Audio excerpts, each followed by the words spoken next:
A Charlandial esteja com todos vocês, meus irmãos. Que o Eterno os ilumine e que o amor de Yalcha ele repouse nas suas vidas. Bem, irmãos, hoje eu gostaria de contar um sonho que eu tive. Sonho é assim: eu tava indo lá pra casa do irmão Leomar. Aí, eu me lembro que eu passava num lugar muito cheio de lama.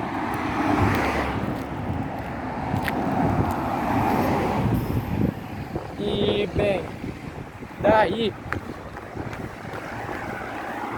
quando eu chegava na casa dele, eu perguntava: aonde está o...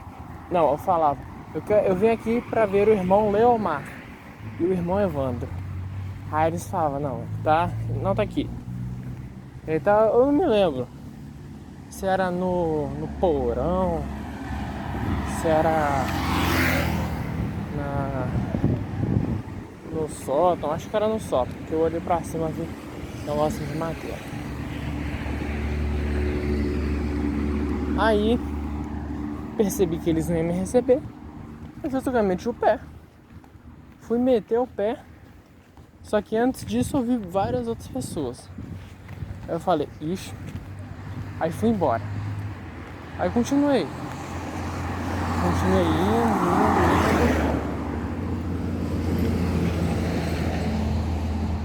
Até que eu ia pra minha casa. Só que enquanto eu tava indo, eu falei assim: não, pera, esse lado tá errado, esse aqui não é o lado da minha casa. Esse lado aqui é da casa de uma colega minha. E presta atenção, essa colega minha é muito mundana. Aí eu falei: bem, já que eu tô indo pra casa da minha colega, né, e não pra minha casa, então eu vou pra minha casa. Eu não vou ficar não pra casa dela. Aí eu comecei a seguir pra minha casa. Aí fui andando. Até que de repente eu vi um buraco na parede. Aí eu falei: vixe, que buraco é esse? Fui lá, olhei no buraco. Tinha um negócio que era mó grande. Eu me lembro que aquele local, rapaz, tinha uns negócios lá. Eu não me lembro se era caminhão, se era navio. Eu acho que era navio. Só sei que tinha, tipo assim, o buraco ele era pequeno, e não dava pra ver quase nada, mas quando eu olhava pra lá, dava pra ver um negócio gigantão. Aí eu fiquei feliz. Aí eu continuei indo pra minha casa. Então eu continuei indo pra minha casa. E aí o que aconteceu? Aí eu me lembro que eu encontrei a minha colega, que eu tava indo pra casa dela, junto com uma outra colega minha. E daí eu falo, eu não sei se vocês fizeram uma pegadinha, só sei que elas começaram a rir na minha cara, né? Eu fiz alguma coisa no sonho, elas começaram a rir da minha cara. Eu acho que eu subi num negócio lá, né? Aí depois elas começaram a rir da minha cara, né? Aí eu falei: então tá, né? Aí eu fui lá, peguei meu telefone. Eu ia continuar. Eu ia continuar indo pra minha casa quando me veio uma mensagem no telefone. Aí eu peguei e eu não me lembro de quem que era a mensagem. Eu só vi que estava escrito assim: mostre-me o caminho de Ial. Agora eu vou dar a interpretação desse sonho aqui. O que significa eu ir pra casa do irmão Leomar? Eu segui o caminho do irmão Leomar. Meus irmãos, eu tava... Primeiramente, eu não quero chamar o irmão Leomar. O irmão Leomar, eu não conheço ele, mas ele fez uma boa obra, fez várias imersões. E bem, mas ele desobedeceu o Eterno. O Eterno falou assim: vocês têm que fazer o Partido do Pão, que o Messias instituiu. E daí ele não quis fazer, então desobedeceu. E eu fui a mesma coisa. Eu, na questão das palavras paganizadas, o que aconteceu? O Eterno foi lá, me mostrou uma vez. Eu falei, tá, não vou falar mais. Só que daí eu fiquei com dúvida. Eu falei, Eterno, é pra eu falar assim ou não? Aí ele foi lá e me mostrou pela segunda vez. Aí eu fiquei com dúvida pela segunda vez, eu fui incrédulo. Pela segunda vez, aí eu falei, não, Eterno, se dessa vez você me mostrar, eu não descreio mais. Aí ele foi lá e me mostrou pela terceira vez. E nas 3 vezes ele me mostrou que não era pra falar. E nas 3 vezes eu fiz jejum. O que isso significa? Significa que eu estava seguindo o caminho de desobediência do irmão Leomar. Porém, entretanto, o que acontece? Eu acordei.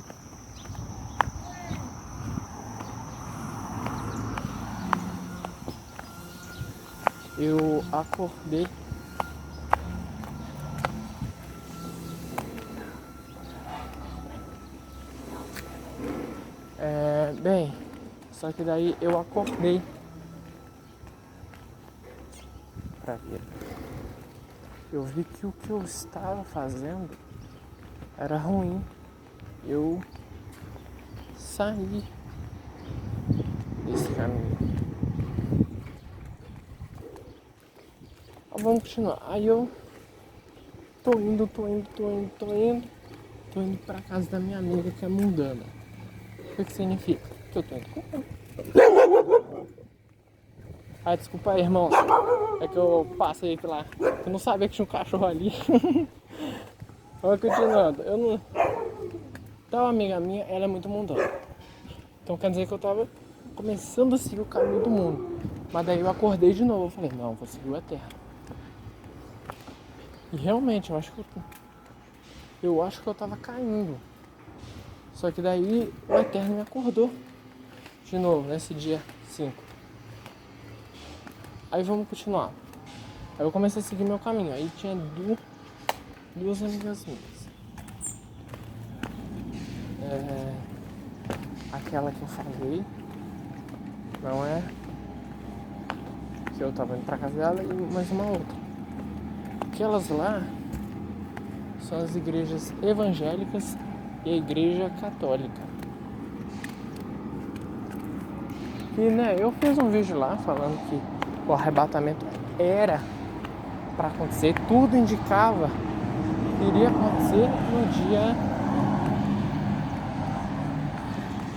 5 de julho. E não aconteceu. Aí eu vi um monte de gente falando, viu, falso profeta falou que ia acontecer. Mas não aconteceu. Rapaz, não tô nem aí pra você. Eu só peguei evidências. As evidências apontaram para esse dia. E, bem, eu falei delas e não aconteceu, cara.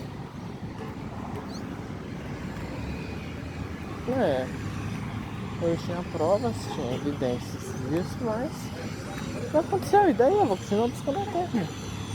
Agora muito mais. Bem, continuando o sonho, que também é a última parte. Eu recebendo a mensagem do Eterno, com alguém me pedindo para explicar o caminho de Yahweh. É o Eterno me falando prega mensagem no WhatsApp. Porque antigamente eu fazia isso, eu colocava mensagem no status do WhatsApp. Por exemplo, colocava Isaías 43, 44. Aí fala lá, mas não pode mover, não pode ser negócio. Aí eu falo lá, os católicos, se imagem não pode mover, por que vocês adoram aquelas imagens lá?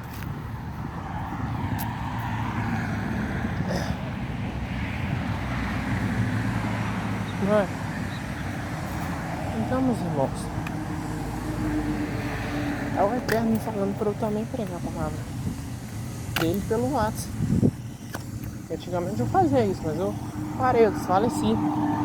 Mas agora ele já foi lá e falou assim, filho, faz isso aí. Eu como filho vou fazer. Bem, meus irmãos, antes de terminar o vídeo, eu queria falar um negócio. No vídeo anterior eu falei sobre a Bíblia, né? Falei que o irmão Márcio disse que quem seguisse a Bíblia, seguisse fielmente, ia se lascar. O que eu quero dizer com isso? Na moral, porque eu sei que vai ter algumas pessoas que vão interpretar errado. Meus irmãos, tem um negócio. A Bíblia, ela foi formada pela Igreja Católica. Foi a Igreja Católica que escolheu os livros que iam entrar lá. Então, meus irmãos, a Bíblia, ela é uma parte das Escrituras, mas ela não é a Escritura absoluta. Se você achar que a Bíblia é a Escritura absoluta, então daí, cara, você pode acabar se ferrando, como os evangélicos. Por exemplo, depois do dia 5 de abril, não, 5 de abril não, no dia 8 de abril, teve muita pessoa que começou a acreditar naquele capítulo, naquele versículo de Mateus. Começou a falar, o dia e a hora ninguém sabe. Mas antes vocês não desacreditavam nesse versículo? Por que depois do dia 8 de abril vocês começaram a acreditar? Hein? Viu? Meus irmãos, a Bíblia está cheia de fermentos. A gente tem que saber tirar esses fermentos. Eu tenho uma Bíblia lá que no começo, no glossário, ela vai lá e fala, isso aqui é acréscimo. Ela já vai lá e escancara, isso aqui foi acrescentado pelo homem.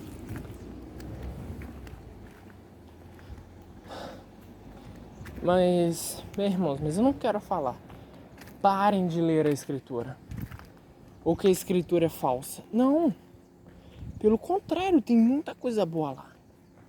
Só que a gente tem que saber que a Bíblia não é Escritura absoluta. Tem vários outros livros apócrifos que entram na Bíblia, como por exemplo a Epístola de Laodicenses, a Epístola de terceiro aos Coríntios, que na verdade é o primeiro, o livro de Jasher, o livro de Enoque. É isso que eu quero dizer, meus irmãos. E também, meus irmãos, eu digo e repito, o inimigo tá dando risada da gente porque a gente tá se dividindo. Pensem bem, meus irmãos, o pai também tá chorando. Você acha que é fácil pro pai ver os seus filhos se dividindo? Não, o pai vai chorar. Ele chora em secreto. Mas é vocês que não sabem. Então, meus irmãos, vamos orar pela igreja, para que a gente volte a ser unido, para que a gente volte a ser um só corpo, para que a gente não se divida. Vamos nos unir, meus irmãos. Vamos fazer isso pelo nosso Pai. Já houve divisão lá no Partido Pão. E agora o inimigo está querendo nos dividir. Também nessa questão das palavras paganizadas. Mas meus irmãos, eu peço, vamos